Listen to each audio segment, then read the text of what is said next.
Estamos con Pastora Filigrana, abogada laboralista y activista antirracista en Sevilla.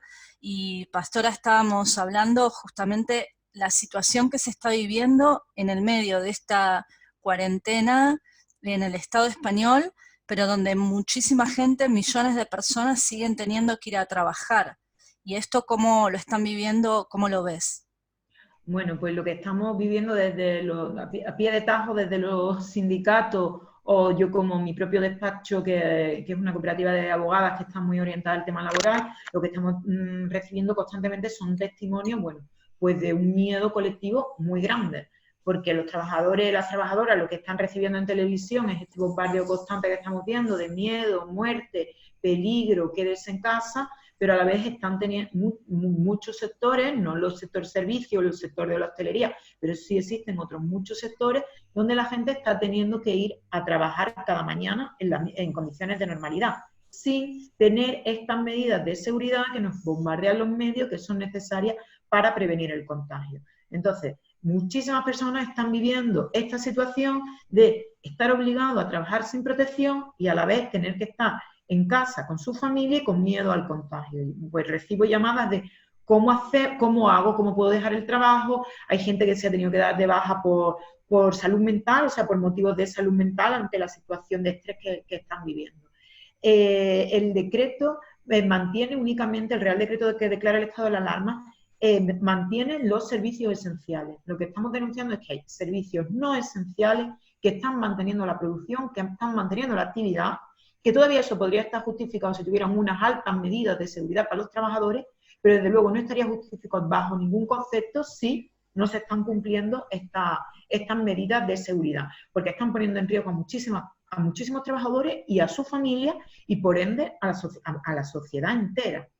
Esto está siendo muy difícil de parar. Lo que nos encontramos, lo que sufrimos la semana pasada es quién tiene la competencia de cerrar estas empresas. Me estoy refiriendo, pues, por ejemplo, donde estuvimos haciendo más hincapié la semana pasada fue el campo, la campaña de la fresa de Huelva, donde trabajo directamente. Este año está en plena campaña de recolección. Por cierto, se han quedado 10.000 trabajadoras marroquíes sin poder entrar por el cierre de fronteras, lo cual va a tener una consecuencia que todavía no sabemos a nivel laboral en la comarca durante este mes que viene, que es cuando de verdad la fruta está roja y cae. Bueno, pues en estos sectores del campo que siguen funcionando en una situación de inseguridad tremenda, según los testimonios que recibimos, según los vídeos y las fotos, y sectores industriales, como aquí en Sevilla en la aeronáutica, que es uno de los sectores también donde está muy presente el sindicato andaluz de trabajadores y trabajadoras, donde estoy implicada. La aeronáutica sigue funcionando, se siguen haciendo piezas de aviones y la cuestión es que siguen funcionando sin tener esta medida de seguridad. ¿Quién cierra?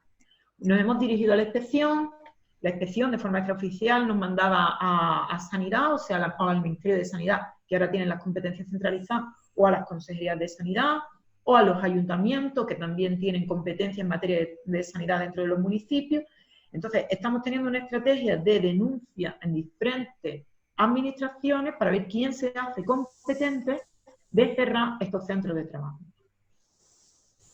Y en este sentido, bueno, comentábamos también que hoy, por ejemplo, en Italia está habiendo una convocatoria de huelga, por ejemplo, entre los metalúrgicos, en sectores están viendo si hacen huelga en supermercados para exigir condiciones de seguridad y de distintos sectores, ¿no? Eso es algo que tal vez haría falta mayor respuesta de los sindicatos frente a esta cuestión.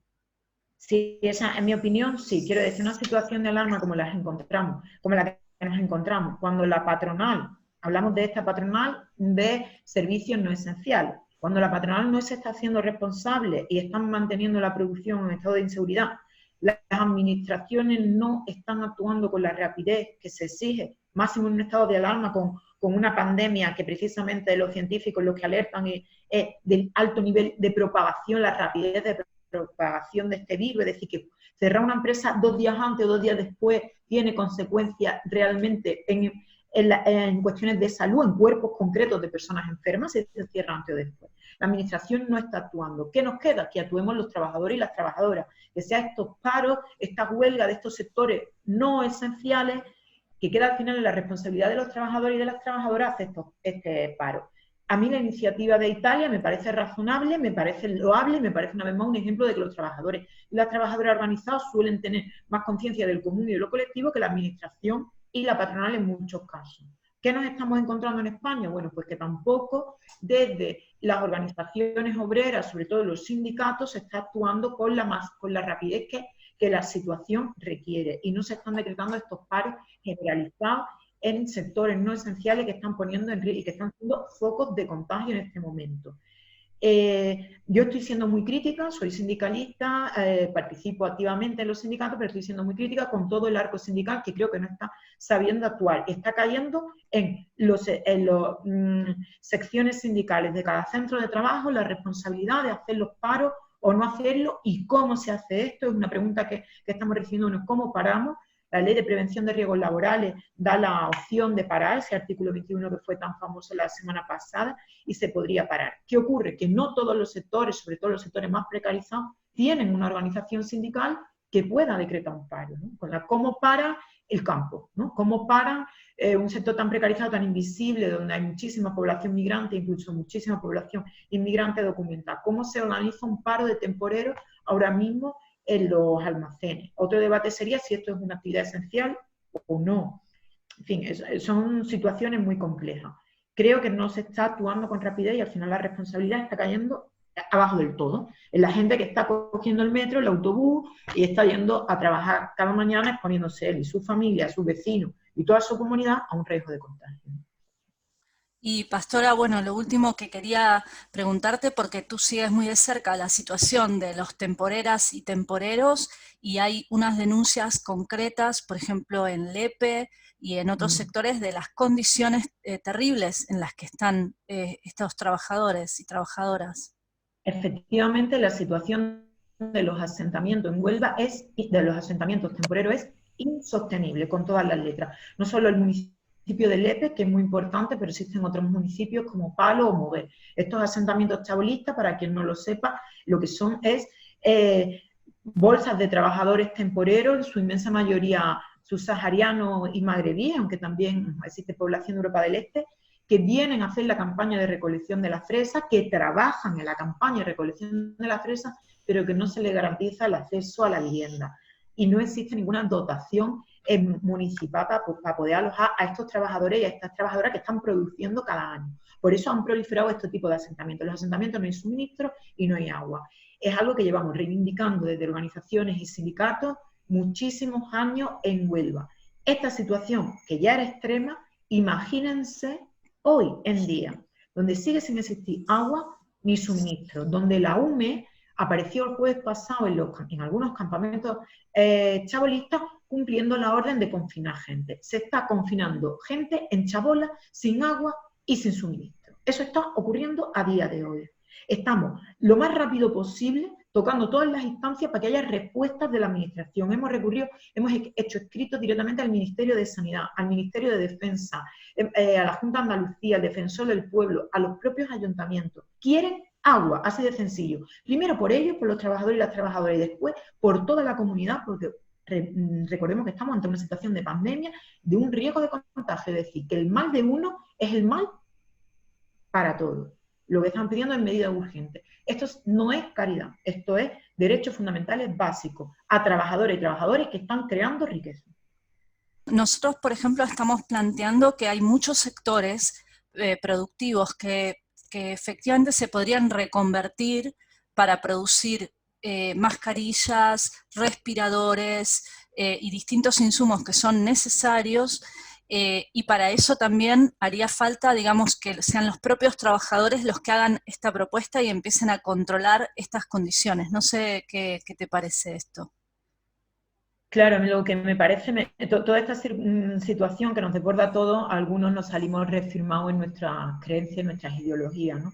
Al final es la inteligencia colectiva de los trabajadores y las trabajadoras desde abajo la que están poniendo las soluciones más necesarias y más loables, ¿no? Mis compañeros y compañeras de del SAT, del sector aeronáutico, lo que están proponiendo es que en este momento, ¿qué interés hay en seguir construyendo piezas de aviones? Que toda esa maquinaria, todos esos insumos, se pongan al servicio de hacer algo útil por la sociedad, como sería, bueno, pues, yo no soy ingeniera ni sanitaria, pero supongo que se necesitarán otro tipo de maquinaria como respiradores, camas de hospitales o no sé, o para los laboratorios científicos. Esas máquinas que estén funcionando para el bien común y no para el enriquecimiento de una patronal que ahora mismo no tiene ningún sentido verdaderamente que se estén construyendo ciertas piezas en las industrias. Exacto. Bueno, Pastora, muchísimas gracias y vamos a estar en comunicación seguramente en los próximos días porque, bueno, esto es algo que necesita constantemente estas ideas colectivas y este trabajo que estáis haciendo también desde allí. Muchas gracias, Josefina, una vez más por ponernos voz.